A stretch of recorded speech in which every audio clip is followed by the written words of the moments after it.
ଜଗନ୍ନାଥ ସାଙ୍ଗମାନେ ଆଶା କରୁଛି ଆପଣମାନେ ସବୁ ଭଲରେ ଥିବେ। ମୁଁ ଅରବିନ୍ଦ ସ୍ୱାଗତ କରୁଛି ଆଉ ଏକ ନୂଆ ବ୍ଲଗ୍କୁ। ତ କିଛି ଦିନ ହେବ ମୁଁ ବ୍ଲଗ୍ ଆପଣମାନଙ୍କୁ ମାନେ ମୋ ଆଇଡ଼ିରେ ପୋଷ୍ଟ କରିପାରୁନି, ତ କିଛି ପ୍ରୋବ୍ଲେମ୍ ପାଇଁ ମୁଁ ପୋଷ୍ଟ କରିପାରୁନଥିଲି, ତ ସେଥିଲାଗି ସରି। ତ ଆଜି ଦେଖନ୍ତୁ, ଆଜି ମୁଁ ଆପଣଙ୍କୁ କିଛି ନୂଆ ଜିନିଷ ଦେଖାଇବାକୁ ଚାହୁଁଛି। ଥିବା ଡ୍ୟୁଟି ଉପରେ ଦେଖେଇବି ଆପଣଙ୍କୁ ଆଉ ଏକ ନୂଆ ଜିନିଷ। ସାଙ୍ଗମାନେ ଏବେ ରେଷ୍ଟୁରାଣ୍ଟ ବନ୍ଦ ହେଇଯାଇଛି, ତ ସବୁବେଳେ 11ଟା ଟାଇମ୍ ରୁହେ, ତ ଏବେ ଟିକେ କ୍ଲାଉଡ୍ ଥିଲା ବୋଲି ଆଜି, ତ ସେଥିଲାଗି ଟିକେ ଲେଟ୍ରେ ବନ୍ଦ ହେଲା। ତ ଏବେ ଦେଖ ଟାଇମ୍ କେତେଟା ହେଇଛି, 12ଟା ହେଇଗଲାଣି।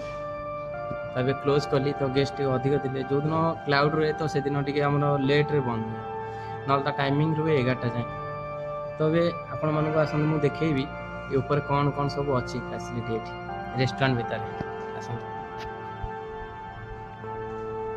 ଦେଖିପାରୁଥିବେ, ଏଇଟା ବାର୍।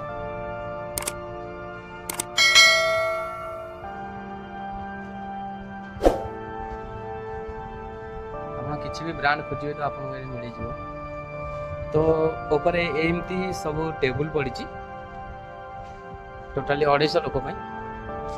ତ ଏଇଟା ଆମ ଏଣ୍ଟ୍ରି ଗେଟ୍ଟା, ଏବେ କ୍ଲୋଜ୍ ହେଇଯାଇଛି।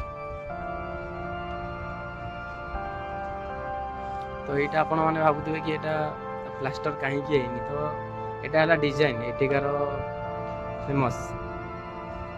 ତ ବେଶୀ ଗୋଆ ଲୋକ ଏଇଟା ହିଁ ପସନ୍ଦ କରନ୍ତି ଏମିତି। ତ ଦେଖିପାରୁଥିବେ ଏବେ ସବୁ ଖାଲି ହେଇଯାଇଛି। ଚାଲନ୍ତୁ ମୁଁ କିଚେନ୍ ଆପଣଙ୍କୁ ଦେଖେଇବି।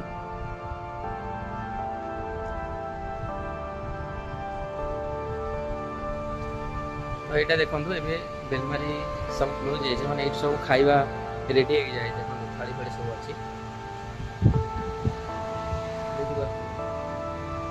ବଲ୍ସ ଫ୍ରିଜ୍ ଭିତରେ ସବୁ କିଛି ଜିନିଷ ଏଠି ରୁହେ। ଏବେ କାମ ଚାଲିଛି, ଧୁଆ ଧୋଇ ଚାଲିଛି। ଏବେ କିଚେନ୍ କ୍ଲୋଜ୍ ହେଇଗଲାଣି, ତ 2 ଜଣ ଏବେ ୟୁଟିଲିଟି କାମ କରୁଛନ୍ତି। ଏବେ ପିଲା ସର୍ଟ ଅଛନ୍ତି। ଆଜି ପାଇଁ ଏତିକି। ଜୟ ଜଗନ୍ନାଥ।